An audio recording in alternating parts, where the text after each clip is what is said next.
So good morning everyone, আর একটা নতুন দিনের শুরু আজকে। অ্যান্ড আমরা এখন যাচ্ছি হচ্ছে বেসিক্যালি জুয়ের দিকে, মানে দার্জিলিং হিল যে জুটা রয়েছে সেই দিকে এগোচ্ছি। অ্যান্ড তার সাথে এইচএমআইটাও দেখার চেষ্টা করব। আর তারপরে দেখা যাক আর কি দেখা যায়। তো আমরা রাজভবনের নিকটে একটা হোটেলে ছিলাম এবং সেই হোটেলের পুরো রিভিউটা একটা আলাদা ব্লগে তোমরা দেখতে পারবে। তো এর সাথে তুমি দেখতে থাকো যে কি আমরা দেখাই আজকের দিনটাকে। এসে গেছি এখন Padmaja Naidu Himalayan zoological park, যেটাকে হিমালয়ান মাউন্টেনিয়ারিং ইনস্টিটিউটের সাথেই কম্বাইন করে একসাথে ধরা হয় এবং এটাকে দার্জিলিং জু নামে এটি বিখ্যাত। তো আমরা ভেতরে ঢুকবো, দেখি কী দেখা। প্রবেশ করে ফেলেছি অলরেডি জুয়ের ভেতরে। অ্যান্ড 110 রুপিস করে হচ্ছে অ্যাডাল্টদের জন্য টিকিট, ইনফ্যান্টসদের জন্য একটু কম, ফরেনার্সদের জন্য 180 করে। তো তোমরা অবশ্যই এসো, এটা অবশ্যই একটা দর্শনীয় স্থান। Let's see what we can see over here. এইটা কিন্তু tour guide or the guide map of the zoological park. তোমরা এই গাইড ম্যাপটাকে ফলো করে দেখতে পারো বা তোমরা নিজেদের মতন করেও ঘুরে দেখতে পারো। তো এই দেখতে পাচ্ছ তোমরা, এগুলো সাম্বার বেশ কিছু শুরুর এন্ট্রির মুখেই রয়েছে, একদম প্রথম যেটা আমরা দেখতে পেলাম। তো এইগুলো হচ্ছে ব্লু শিপ। আসলে কিন্তু একটা জিনিস মাথায় রেখো, যারা বয়স্ক তাদের ক্ষেত্রে আর কি বলছি, অনেক ক্ষেত্রে কিন্তু ওপর দিকে স্টিপ ক্লাইম্ব করার একটা ব্যাপার থাকতে পারে। দূরে যদি দেখতে পারো ওটা হচ্ছে ইয়াক রয়েছে এখানে। সো ওটা ইয়াক বেসিক্যালি তোমরা দেখতে পাচ্ছ। এইগুলো রয়েছে বেশ কিছু টাকিন্স সামনে, তো খুব কমন পরিচিত, সব জুতেই প্রায় পাওয়া যায়। বার্কিং ডিয়ার তোমরা দেখেই আশা করি চিনতে পারছো। এটা বেসিক্যালি তোমরা দেখতে পারতো, এটা লেপার্ড রয়েছে and he or she is sleeping at the moment. ওর কোনো ইন্টারেস্ট নেই এই মুহূর্তে আমাদের সাথে ইন্টারাক্ট করার। তো এই আর একটা স্নো লেপার্ড, ওইদিকে একটা দেখতে পেলে এইখানে আর একজন রয়েছে, এও কিন্তু শুয়েই আছে।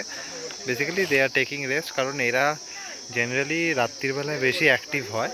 স্নো লেপার্ডসদের ক্ষেত্রে আমি বলছি, বা লেপার্ডসরাও তাই, লেপার্ডস বা স্নো লেপার্ডস এরা রাত্রির বেলায় বেশি অ্যাক্টিভ হয়। দিনের বেলায় কিন্তু এরা রেস্ট করতে বেশি পছন্দ করে। শিকার করাটাও কিন্তু এরা রাত্রিরেই করে থাকে মূলত।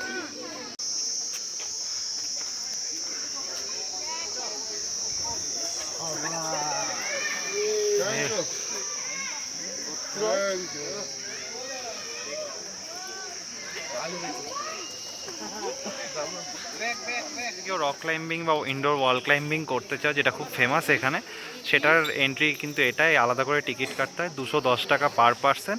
তোমরা চাইলেই আসতে পারো। আমরা আপাতত এখানে যাচ্ছি না, আমরা বাকি জায়গাগুলো দেখার চেষ্টা করব। এইচএমআই থেকে একটা ছোট্ট একটা সরু রাস্তা চলে গেছে, যেটা তোমাদের স্টেয়ার ক্লাইম্ব করে উঠতে হবে। এইটা কিন্তু মূলত মিউজিয়ামের দিকে গেছে। তো আমরা মিউজিয়ামের দিকে যাচ্ছি, দেখি কী দেখা যায়। মিউজিয়ামের ভেতরে ফটোগ্রাফি আদৌ অ্যালাউড কিনা সেটাও জানি না, দেখতে হবে, দেখে then we will tell you. তো এটা হিমালয়ান মাউন্টেনিয়ারিং ইনস্টিটিউটের মিউজিয়াম। ফটোগ্রাফি কিন্তু ভেতরে তোমরা অ্যালাউড নয়। সো আমরা ভেতরে এদের স্যানিটিটা বজায় রাখার জন্য ফটোগ্রাফি করব না।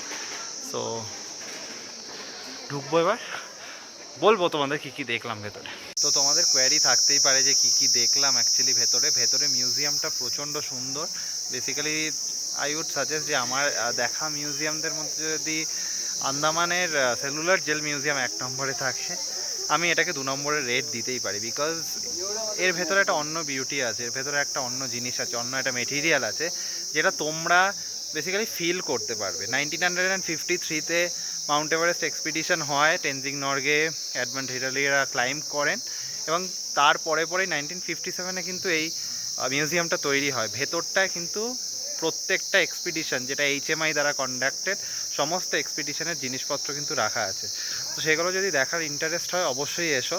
এটা কিন্তু আই উড সে যে এটা কিন্তু free entry along with the মানে জু, যেটা সেটার সাথে ফ্রি এন্ট্রি, মানে 110 টাকার টিকিট কেটে জু এবং মিউজিয়াম তোমরা একসাথে কিন্তু দেখতে পারবে। তো চলো পরে কী দেখছি আমরা সেগুলো তোমাদেরকে দেখাবো। সো এই ব্লগটার জন্য এই অবধি থাকলো এবং আমাদের চ্যানেলটিকে অবশ্যই সাবস্ক্রাইব করো। টাটা।